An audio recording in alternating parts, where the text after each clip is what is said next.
Bonjour Mathéo. Les semaines passent, on regarde le classement avant les débuts de conférence de presse et Cognac ne gagne plus de Dégringole. points et Cognac perd même des points. Ouais.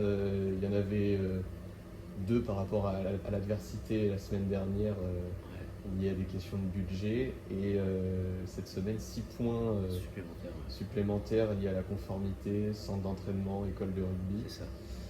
Le club va faire appel. Ouais, a fait appel. En cours, voilà.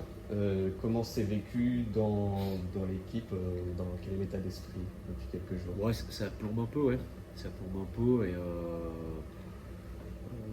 c'est des choses en fait qu'on prend sur le coin de la figure, tu vois, c'est un peu bizarre. Alors effectivement, je laisserai le président, le directeur général répondre si tu veux sur les aspects plutôt juridiques. Mais effectivement, il y a eu un appel de fait parce que on est un cas de figure assez particulier qui n'existe pas.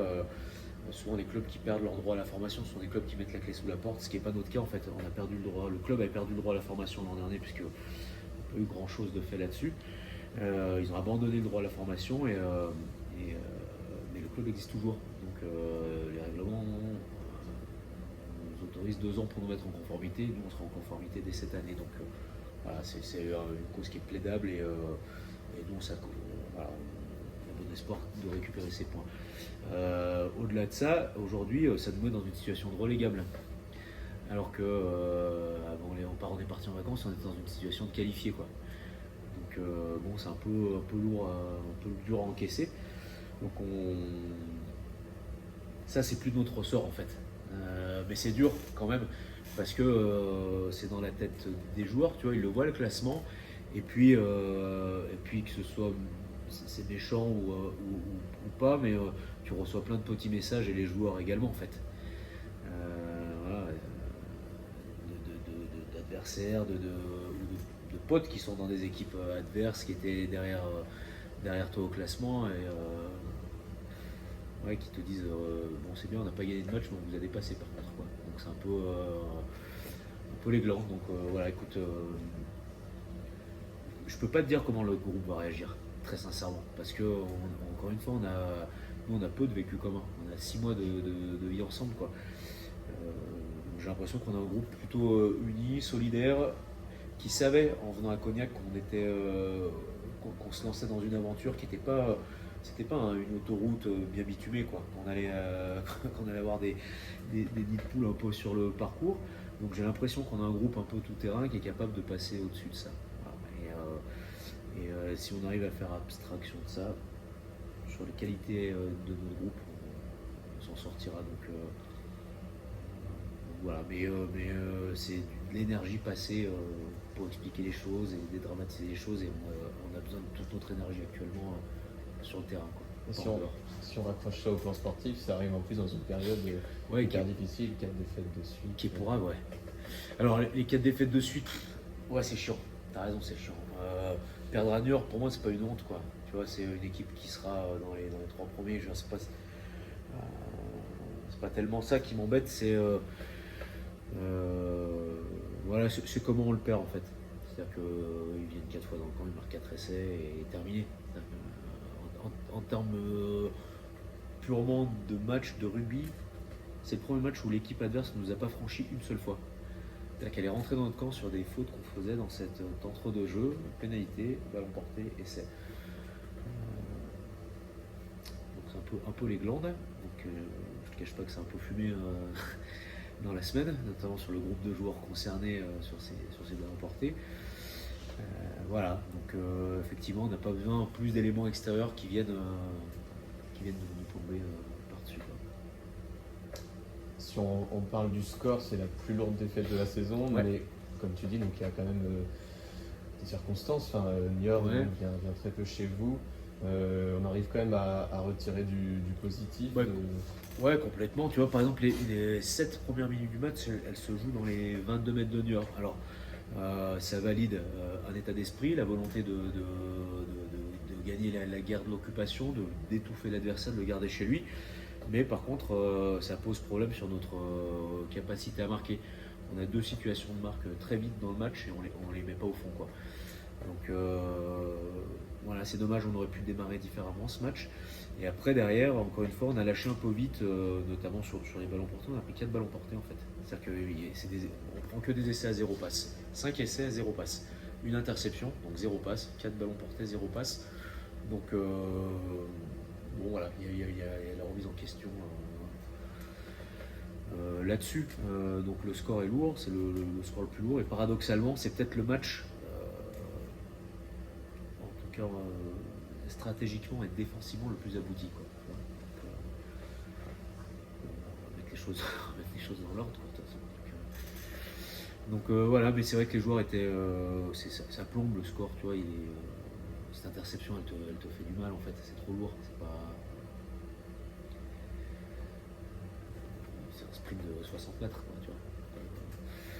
Donc les joueurs sont rassurés sur leur capacité à étouffer un adversaire qui est puissant, qui est consistant, qui est en mode rouleau compresseur. Maintenant, il faut qu'on arrive à marquer sur notre fort. Il y a pas mal axé cette saison sur la conquête, le pack, le ballon porté. Ouais. Il y a une carence qui apparaît au cours des matchs, ou là d'autant plus que c'est l'hiver, qu'on a besoin de se resserrer un peu sur ces secteurs. Oui. Écoute, on a plutôt été très bon sur ça à Rennes, ce qui nous a permis de gagner la balle, parce qu'on marque sur ballon porté dès qu'on rentre dans leur camp et on défend leur ballon porté. Lille, qui a un gros paquet, c'est pareil, ils ont pris des pénalités de 55 mètres parce que chaque incursion, ils n'ont pas réussi à marquer sur ballon porté, et c'est une mêlée qui nous amène la pénalité du bonus à Lille. Donc on était plutôt satisfait. Le paquet peut-être qui est le plus performant actuellement, c'est Langon, et on prend pas d'essai sur ballon porté. Et je ne l'ai plus exactement en tête, mais je crois qu'on récupère des pénalités sur mêlée. Donc on était plutôt sur une phase qui nous plaisait, quoi, qui était dominante. Alors est-ce que c'est le fait de revenir de vacances, de remettre les choses dans l'ordre? On s'est perdu sur le combat collectif en fait. Pas sur le combat individuel, mais c'est vraiment la notion de combat collectif. On n'a pas été bon, donc tu vois, ils traînent encore sur le terrain. Les avants, tu as compris qu'on allait s'y remettre, mais c'est pas une carence, mais c'est une déception sur ce match-là, quoi. Parce que nous, c'est un derby, si tu veux, on y accorde beaucoup d'importance, quoi. On n'a jamais fait 2 fois la même erreur, quoi. Donc la capacité de rebond de ce groupe, elle est importante, quoi. Son Arcachon ce week-end. 4 défaites, vous restez sur 4 défaites de suite, vous retrouvez le Parc des Sports. Est-ce que c'est il faut gagner pour à la fois retrouver la confiance et puis au niveau du comptable aussi? Il faut gagner pour plusieurs raisons. Il faut gagner parce qu'en fait, c'est toujours mieux de faire une semaine après une victoire, tu vois. Et nous, on a besoin de se donner un peu de lumière, un peu d'air, un peu de soleil, un peu de bons moments aussi avec le public du Parc des Sports qui vient à chaque fois nombreux. Donc c'est un premier point. Il faut gagner aussi parce que si on gagne, malgré les points retirés par effet, t'es plus relégable. Et c'est vachement chouette d'être maître de ton destin, je trouve. Tu peux prendre des coups que tu trouves injustes, mais si tu es capable de redresser la tête et de prendre ton destin en main, c'est bien, quoi. Donc c'est une deuxième raison pour laquelle il faut gagner. Et puis il faut gagner en fait parce que on ne sait pas ce que va donner cet appel, mais battre Arcachon, si on a un résultat favorable de notre appel, on passe devant et on se qualifie, quoi. Donc voilà pourquoi il faut qu'on gagne, quoi. Et puis parce qu'on fait ça pour gagner aussi. Voilà.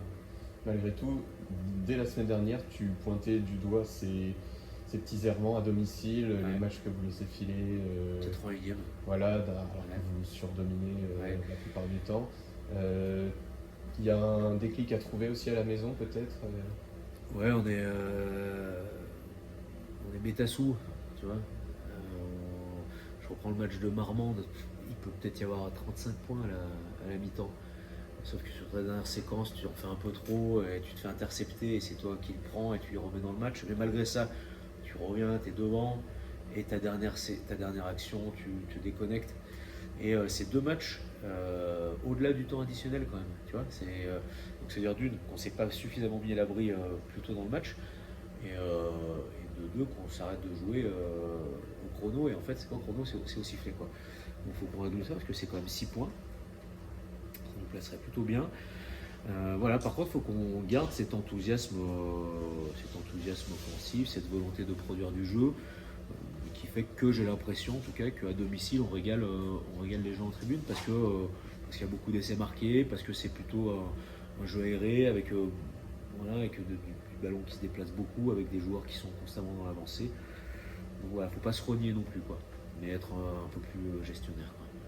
Juste une question, tu as parlé de collectif. Est-ce que plus que jamais, là, vous avez besoin, que ce soit l'équipe, le public, de se serrer les coudes, de montrer que Cognac va se défendre Oui. Ouais, tu sais bien, c'est ce que ça. Peut-être que. On va voir, hein. Encore une fois, je te dis, j'ai aucune garantie moi, sur comment tout le monde va réagir, mais ce que j'attends, c'est ça, c'est que face aux embûches qu'on te met sur le chemin, tu te resserres, quoi.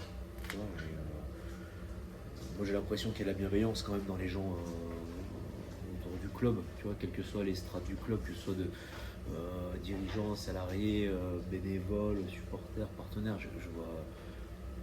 Il n'y a pas un climat délétère, quoi. Il y a plutôt un climat de bienveillance. Et donc,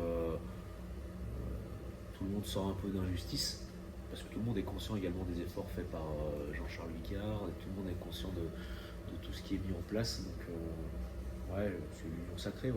On doit aller chercher vraiment. Vous essayez de passer encore plus de temps ensemble, des moments qui soudent, de parler du déménagement du centre là, en début d'année 2024. Ben ouais, c'est des drôles de. Mais c'est aussi ce qu'on est, c'est notre histoire en fait. T'es un peu encore en construction, donc t'es un peu SDF aussi. On demande des choses aux joueurs qui sont pas classiques, quoi. Tu vois, de déménager une salle de muscu, déménager le bureau, bouger des cartons. En fait, ça devient un autre club. Tu vois, si tu arrives et que tu rentres dans un meublé, c'est jamais vraiment chez toi, quoi. C'est pas un meublé, quoi. Donc on fait des choses ensemble. Je pense que c'est ce qui contribue aussi à fabriquer un collectif un peu plus rapidement que dans un environnement classique, en tout cas. Voilà.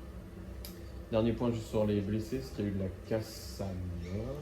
Non, pas de casse à mort. Et est-ce qu'il vous reste des indisponibilités là pour ce... Ouais, il y a des indisponibilités toujours, bon, les mêmes, hein, les indisponibilités longue durée, Sordia, Beltran.